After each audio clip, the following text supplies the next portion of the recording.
설교 제목은 두 사람의 선택이라는 제목을 가지고 말씀을 살펴보려고 합니다. 오늘 본문에 등장하는 두 사람은 아비야와 여로보암인데 미스테리한 인물들이죠. 시장은 참 좋아하는데 둘 다 끝이 참 좋지 않은 희한한 사람들인 것을 오늘 말씀을 통해서 살펴보려고 합니다. 둘 다 다른 선택을 했으면 비교가 좀 될 텐데 또 희한하게 둘 다 동일한 선택을 해서 결말이 비극으로 끝난 사람이 바로 오늘 본문에 등장하는 아비야와 여로보암이기도 합니다.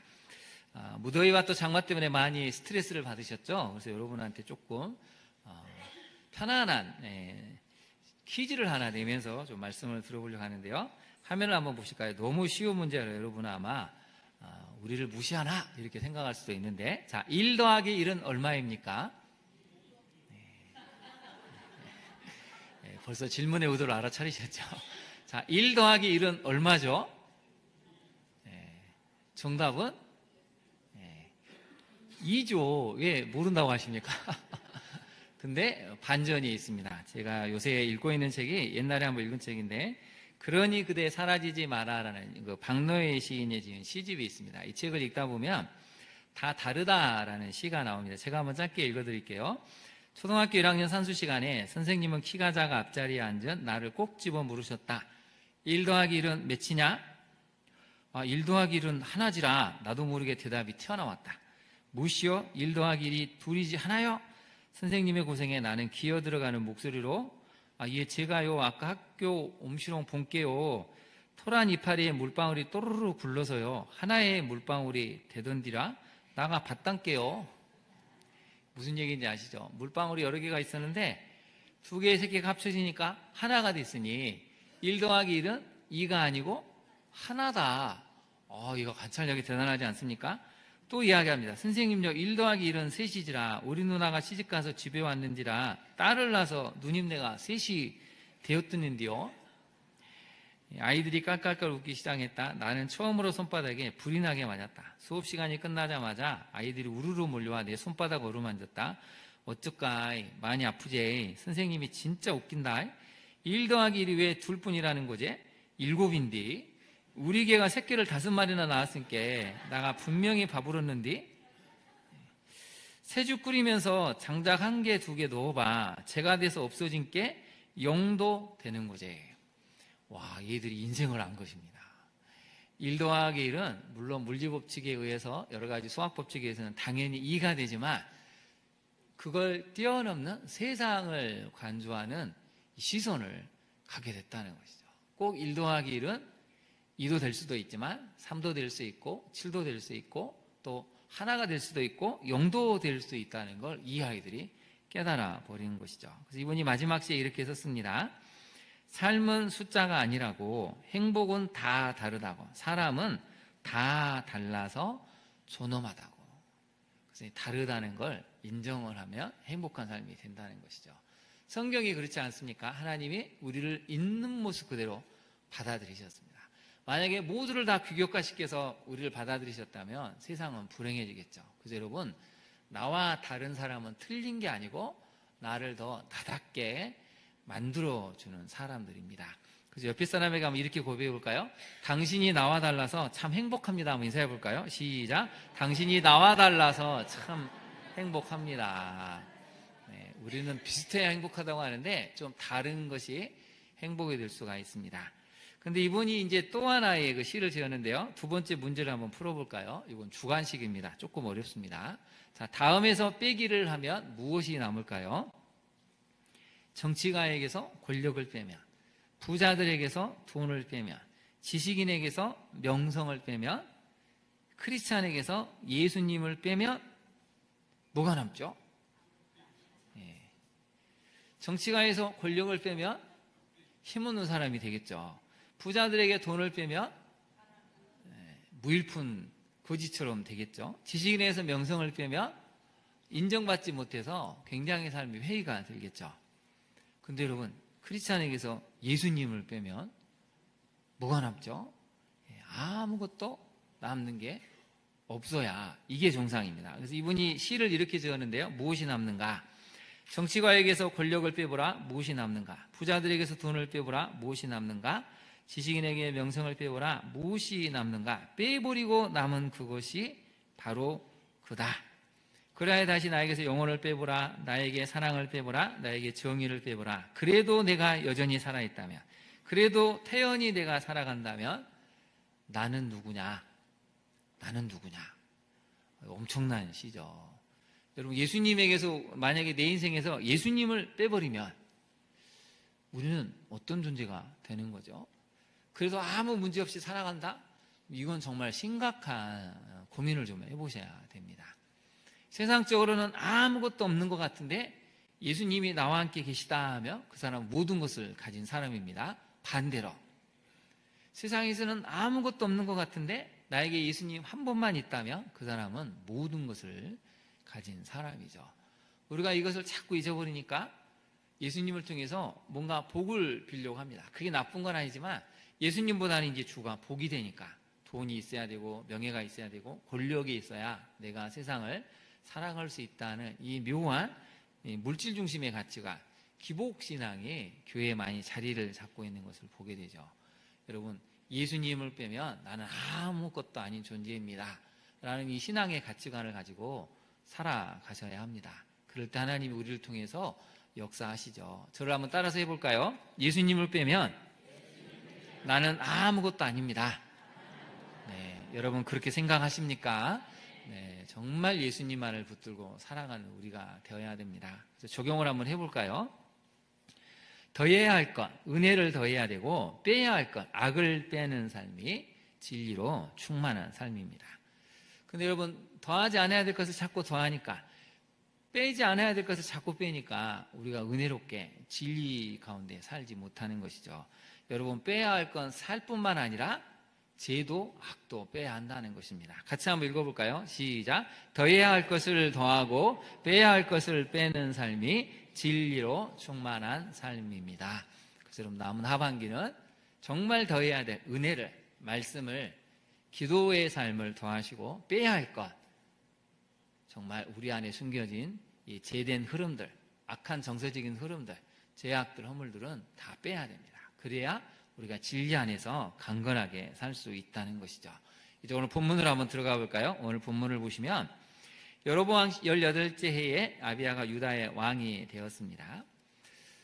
이제 왕조가 바뀌면, 왕권이 바뀌면 새로운 왕이 등극하면 나라는 기대와 흥분이 되죠. 우리나라가 더 좋아지지 않을까? 기대감도 있지만 아직 검증되지 않은 리더십이 좀 있기 때문에 불안한 요소도 공존을 합니다.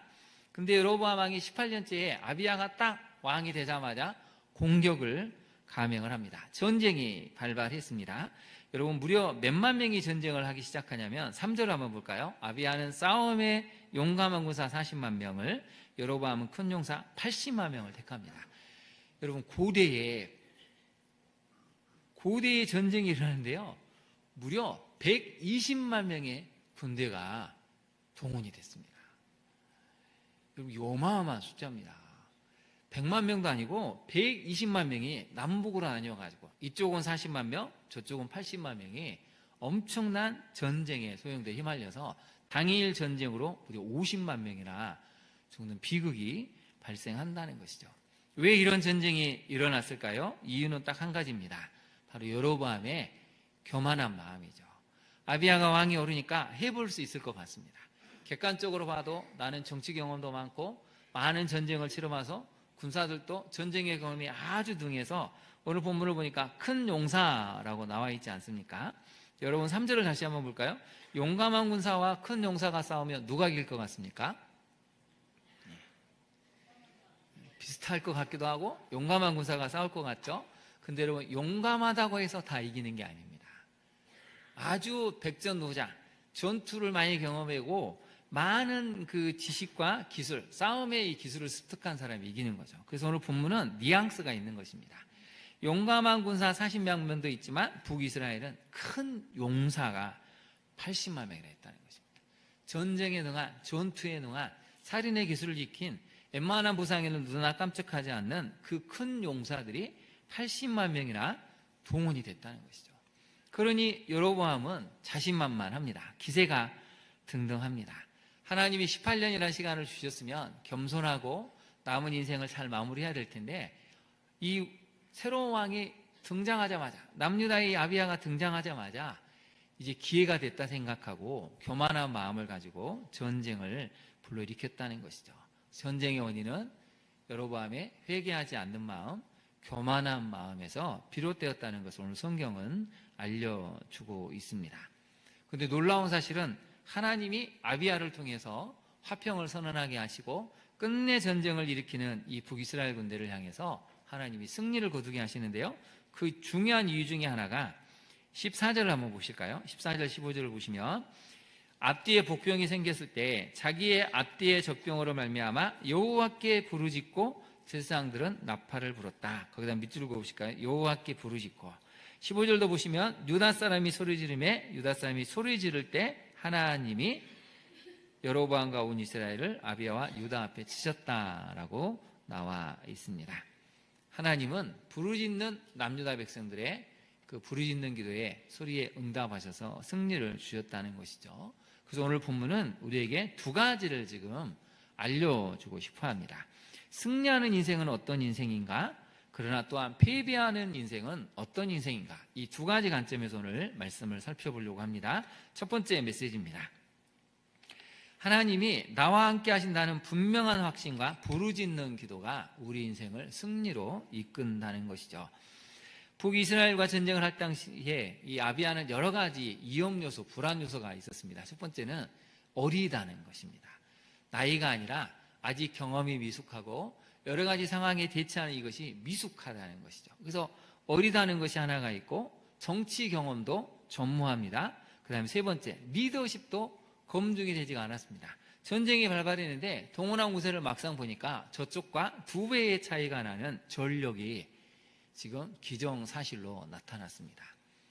자, 이러면 여러분 승리를 장담할 수 있겠습니까? 전쟁에 나가는 군인들이 용기 백배하고 사기가 충천해야 되는데 가만히 들여다보니까 너무 불안한 요소가 많다는 것이죠. 너무 위험한 요소가 많아서 나가기 전부터 많이 기가 꺾였을 수도 있습니다. 어떻게 해야 이 많은 불안과 위험 요소를 극복하고 승리를 할 수 있을까요? 오늘 성경은 거기에 대한 질문부터 시작하는 것이죠. 여러분은 어떻습니까? 여러분 지금 2024년 1월 1일부터 오늘 7월 14일까지 오셨습니다.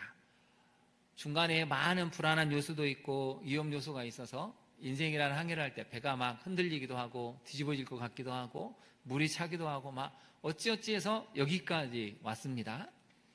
그럼 남은 항해는 잘할 수 있습니까?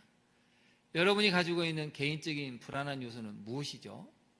능력의 한계일 수도 있고 나이가 점점 많아진다는 것일 수도 있고 또 관계가 좋지 않아서 관계 어려움일 수도 있고 남에게 말할 수 없는 가정의 아픔들이 우리 인생의 불안 요소로 위험 요소로 작동을 할 수가 있습니다. 위험 요소가 없어야 불안 요소가 없어야 우리가 힘있게 나갈 판인데 너무 많은 불안 요소가 있으니까 막상 나가도 이거 장담을 할 수가 없는 것이 우리 인생이기도 하고 오늘 본문에 등장하는 아비야와 남유다 군대의 모습이기도 합니다. 근데 이걸 어떻게 그러면 승리로 바꿨을까요? 오늘 몇 가지를 알려주는데요. 4절을 한번 보실까요? 4절을 보시면 아비야가 이렇게 얘기합니다. 스마리암 산 위에 서서 이르되 여로보암과 이스라엘 무리들아 다 들으라. 거기다 네모를 쳐보시죠. 이게 굉장히 중요한 말입니다. 나에게 귀를 기울여라. 객관적으로 너희들이 이길 것 같은데 아주 너희들이 기고만장해 있는데 그런 것이 아니고 내 말에 귀를 먼저 기울여 봐라. 그러면 이것은 강한 확신이 없이는 하나님이 살아계시고 나와 함께 하신다는 강한 확신이 없이는 이런 모든 불안 요소를 가지고 있는 사람이 말할 수 있는 게 절대 아닙니다. 그래서 여러분 거기다 한번 메모를 해보실까요? 다 들으라에다가 이건 강한 확신이 있었다는 것입니다. 하나님이 이 전쟁을 승리하게 하실 거라는 것. 하나님이 나와 남유다 백성과 함께 하셔서 반드시 승리를 거두게 하실 것이라는 강한 확신이 있기 때문에 이 이야기를 하는 것이죠. 그래서 5절을 한번 볼까요? 5절은 명분을 이야기합니다. 이스라엘 여호와께서 소금 언약, 소금은 불변합니다. 부패를 방지하죠. 하나님이 변하지 않게 하는 소금처럼 우리와 소금 언약을 맺으셔서 이스라엘 나라를 영원히 다윗과 그의 자손에게 주신 것을 너희가 알 것 아니냐. 거기다 한번 메모를 해보실까요? 소금 언약에다가 이거 명분을 이야기하는 것입니다. 하나님의 구속사의 흐름, 하나님이 이 세상을 이끌어 가시는 그 흐름은 우리에게 있는 것이지 너희에게 있는 것은 아니라는 것입니다. 북이스라엘이 해야 될 역할은 무엇이죠? 지난주에 살펴봤지만 남유다가 교만하고 하나님을 등 뒤로 던지면 겸손케 하는 역할을 하는 것입니다. 때로는 이런 갈등을 통해서, 때로는 여러 가지 사건을 통해서 북이스라엘의 역할은 남유다라 하여금 올바른 길을 갈 수 있도록 도와주는 겸손케 하는 역할이다. 우리는 하나님께서 맺으신 소금 언약 때문에 영원히 다윗과 그의 자손은 그 구속사의 흐름을 이어갈 것이고 그 역할을 잘 감당할 것이다. 첫 번째는 명분을 이야기합니다. 명분이 없으면 아무리 전쟁에서 이겨도 그건 뒤가 그렇게 좋지가 않습니다. 그래서 첫 번째로 아비야는 명분에 대한 이야기를 하고 있죠. 8절을 한번 보실까요? 8절을 보시면 이제 너희가 또 다윗의 자손의 손으로 다스리는 여호와의 나라를 대적하려 하는도다. 그 다음 밑줄을 보실까요? 여호와의 나라라고 나와 있습니다. 지금 북이스라엘 백성들이 대적하려는 남유다는 사실 어떤 나라입니까? 여호와의 나라라는 것이죠. 거기다 한번 네모를 쳐보실까요? 여호와의 나라. 그래서 왜 북이스라엘 백성들이 전쟁을 하면 안 되느냐? 너희가 눈에 보이는 남유다 군인들과 싸우는 게 아니고 사실은 하나님의 나라의 군대와 싸우기 때문에 너희는 이길 수 없다는 걸 알려주고 있죠. 세 번째로 한번 살펴볼까요? 12절을 한번 보겠습니다. 12절을 같이 한번 읽어보겠습니다. 시작. 하나님이 우리와 함께하사 우리의 머리가 되시고 그의 제사장들도 우리와 함께하여 전쟁의 나팔을 불어 너희를 공격하느니라. 이스라엘 자손들아, 너희 조상들의 하나님 여호와와 싸우지 말라. 너희가 형통하지 못하리라. 그 다음 밑줄을 그어볼까요? 너희 조상들의 하나님 여호와와 싸우지 말라는 것입니다. 너희가 싸우는 대상은 우리가 아니고 하나님이라는 것, 이걸 지금 알려주고 있는 것입니다. 지금 정리가 됐죠. 명분은 남유다에게 있습니다. 하나님의 구속사의 이름이 우리에게 있기 때문에 너희가 싸울 이유가 없다는 것입니다. 그리고 싸우면 너희는 패할 수밖에 없는데 하나님의 나라군데 하나님과 싸우려고 지금 너희가 왔기 때문에 너희는 패배하게 될 거다. 싸우지 말고 우리가 형통할 수 있도록 평화를 맺자는 것입니다. 12절 마지막에 나오는 너희가 형통하지 못하려는 것은 너희가 전쟁에서 패배하게 된다는 것입니다. 근데 여러분 오늘 본문을 보니까 중요한 단어가 하나 눈에 띄죠. 한번 살펴볼까요? 8절을 다시 한번 보시면 너희는 큰 무리고 그 다음에 무엇이 북이스라엘과 함께 있다고 나옵니까? 금송아지들이 함께 있다고 알려집니다. 아마 전쟁터에 어마어마하게 큰 금송아지를 갖고 온 것 같습니다. 이걸 보면 여로보암 왕이 아직도 정신을 못 차리고 있는 것이죠. 아직도 안 듣고 있는 것입니다. 하나님 말씀이 벌써 여러 번 나오지 않았습니까? 하나님의 사람이 와서 여로보암 왕을 책망했을 때 제단이 무너지고 또 저놈 잡아라 했을 때 손을 내밀었을 때 오른손이 마르는 그 기적을 보았죠. 그 하나님께 간구하니까 그 손이 다시 한번 정상의 손으로 되는 첫 번째 기적을 경험을 했습니다. 두 번째는 아들이 죽는 사건을 통해서 하나님이 돌아오거라고 말씀하셨죠. 마지막 세 번째 사건은 일어나면 안 되는 일인데 오늘 전쟁을 통해서 50만 명이나 되는 군인이 죽습니다. 자기 군사들이 죽어나가죠. 이 모든 것은 여로보암의 죄 때문이고 교만한 마음이고 회개치 않은 고집스러운 마음 때문에 일어난 것입니다. 하나님이 살려보려고 그렇게 애를 쓰시는데 끝까지 부인하고 교만한 길을 걸어가는 사람이 바로 오늘 본문에 등장하는 여로보암이라는 것이죠. 그래서 여러분 우리는 아비야를 통해서 한 가지를 배워야 됩니다. 전쟁의 승패는 우리의 객관적인 능력, 어떤 안전한 요소, 안전망이 있어서 되는 것이 아니고 때로는 불안하고 위험 요소가 많을지라도 하나님이 함께 하시면 이길 수 있구나. 이걸 우리가 배워야 한다는 것이죠. 이걸 잘 보여주는 구절이 하나가 있습니다. 역대하 20장 15절 한번 볼까요? 나중에 여호사밧 왕이 아마 이것을 통해서 많은 교훈을 얻었을 것 같은데요. 암몬 사람, 모압 사람, 많은 사람들이 남유다를 쳐들어옵니다. 너무 불안해하고 떠는 여호사밧 왕에게 네 사람이 들려주는 내용이 역대하 20장 15절인데요. 같이 한번 읽어볼까요? 여호와께서 이같이 너희에게 말씀하시기를 너희는 이 큰 무리로 말미암아 두려워하거나 놀라지 말라. 이 전쟁은 너희에게 속한 것이 아니요 하나님께 속한 것이니라. 아멘. 이 큰 무리, 우리 삶을 위협하는, 우리 삶을 뒤흔드는, 우리의 존재 자체를 완전히 무너뜨리려는 이 큰 무리 같은 상황, 환경을 볼 때 두려워하지 말라는 것입니다. 놀라지 말라는 것입니다. 왜 그렇습니까? 인생의 전쟁과 눈에 보이는 모든 크고 작은 전쟁은 너희에게 속한 것이 아니고 누구에게 속한 거라고요? 하나님께 속한 것이기 때문에 하나님이 승리할 수 있도록 길을 열어주시고 상황을 바꾸신다는 뜻입니다. 우리가 이런 믿음이 있어야 세상을 살아나갈 때 담대해질 수 있고 강인한 힘을 낼 수가 있는 것이죠. 여러분 시편 40편 15절을 한번 볼까요? 시편 40편 15절은 또 이렇게 알려줍니다. 주 나의 하나님, 주님께서는 놀라운 일을 많이 하시며 우리를 위한 계획을 많이도 세우셨으니 아무도 주님 앞에 이것들을 열거할 수 없습니다. 같이 한번 읽어볼까요? 내가 널리 알리고 전파하려 해도 이루 헤아릴 수도 없이 많습니다. 많다라는 단어가 3번이나 나오죠. 주님께서는 놀라운 일을 많이 하시며 우리들을 위한 계획을 많이도 세우셨습니다. 내가 간증하려고 하니까 너무 많아서 헤아릴 수가 없습니다 라고 알려주고 있습니다. 그래서 여러분, 우리는 이것을 기억을 해야 됩니다. 하나님이 함께 하시는 인생은 승리를 거두는 삶을 살게 된다는 것이죠. 우리가 이것을 자주 잊어버리니까 헷갈리고 낙심하게 되고 자꾸 우리 안에 있는 불안 요소, 객관적으로 봤을 때 우리에게 너무 많은 위험 요소, 불안 요소 때문에 낙심하고 낙담하기가 쉽다는 것입니다. 그런데 아비야는 분명하게 알려줍니다. 객관적으로는 우리는 아마 너희들 보기에 질 수밖에 없을 것이다. 그래서 여러분 그 표현이 하나가 나오죠. 8절에 보면 너희는 큰 물이다 라고 알려주고 있습니다.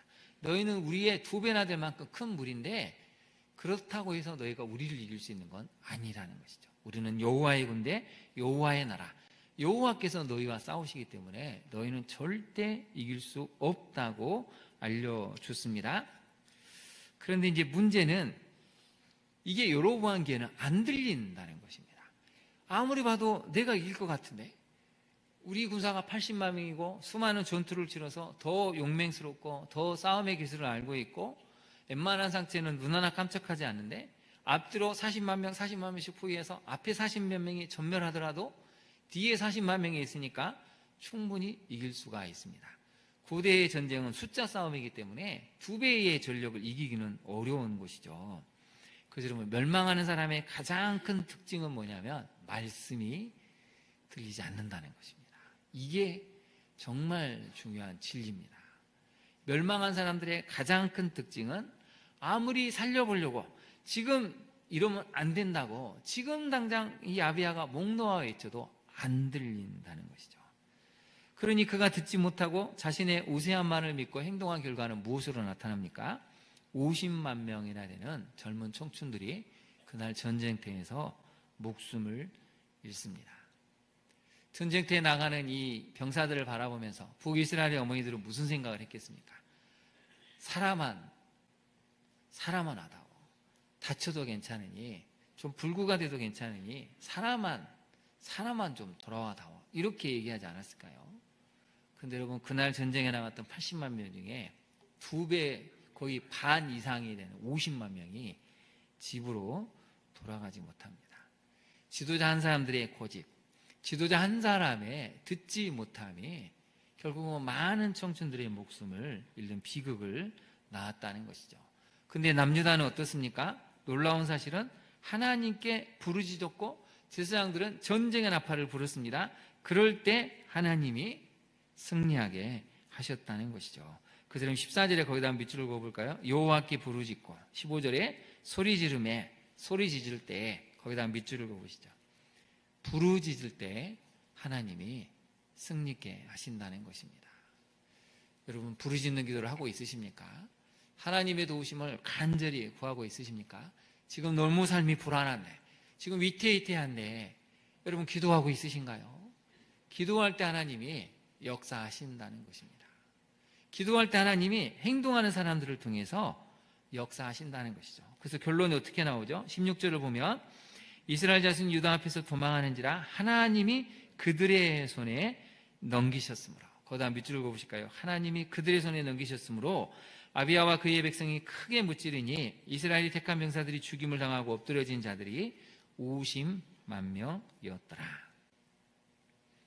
부르짖는 백성. 그래서 어찌됐든 북이스라엘을 살려보고 노력했던 아비야와 그 남유다 백성들의 그 외침에 끝끝내 외면했던 지도자 한 사람의 잘못 때문에 50만 명의 병사가 죽임을 당하는 비극의 결말이 나타나게 됩니다. 적용을 한번 해볼까요? 여러분, 지금 인생에서 가장 큰 불안과 걱정 요소는 무엇입니까? 하나님께서 나와 함께 하심을 믿고 기도하며 전진하고 있습니까? 많은 불안한 요소가 있죠. 걱정스러운 요소가 있는 건 사실입니다. 그러나 그 모든 것에도 불구하고 우리는 아비야처럼 하나님을 믿고 담대하게 나아가야 됩니다. 하나님이 우리와 함께 하신다. 그래서 여러분 12절에 나오는 하나님이 우리와 함께 하신다는 이건 정말 성경에서 가장 중요한 구절 중에 하나입니다. 거기다 한번 네모를 쳐보실까요? 하나님이 우리와 함께 하사. 하나님이 함께하는 백성을 누가 이길 수 있겠습니까? 하나님이 함께하는 사람을 누가 어떻게 감히 해칠 수가 있겠습니까? 그게 우리가 붙들어야 될 진리라고 오늘 성경은 알려주고 있습니다. 그런데 문제가 이제 있습니다. 두 번째 메시지인데 한번 살펴볼까요? 어떤 기적과 응답을 경험해도 하나님께로 돌아오지 않는 인생이 패배한 인생인데요. 놀랍게도 아비야는 마지막이 좋지가 않습니다. 이게 또 놀라운 것이죠. 아비야와 여로보암은 놀랍게도 같은 결말로 인생을 마감하게 됩니다. 먼저 여로보암을 한번 볼까요? 20절을 한번 보겠습니다. 20절을 보시면 아비야 때에 여로보암이 다시 강성하지 못하고 여호와의 치심을 입어 죽었다라고 나와 있습니다. 성서학자들이 연구해 볼 만에 따르면 이때의 이 패배가 너무나 커서 마음에 심한 충격을, 무력감을, 때로는 아마 우울증을 앓았다고 많이 해석을 하는데요. 그 정도로 이날의 전쟁이 너무 큰 충격으로 다가왔다는 것입니다. 나중에 이제 살펴보겠지만 여로보암뿐만 아니라 그 아들 때에 정말 비극이 일어나지 않습니까? 근데 희한한 사실은 아비야도 여로보암도 다른 듯한데 비슷한 모습이 있습니다. 미스테리한 모습을 보여주는데요. 21절을 한번 볼까요? 다음 주에 살펴보겠지만 아비야는 어떻게 됐다고요? 점점 강성해졌다고 나옵니다. 아내도 14을 거느리고 아들 22, 딸 16을 낳았다고 알려줍니다.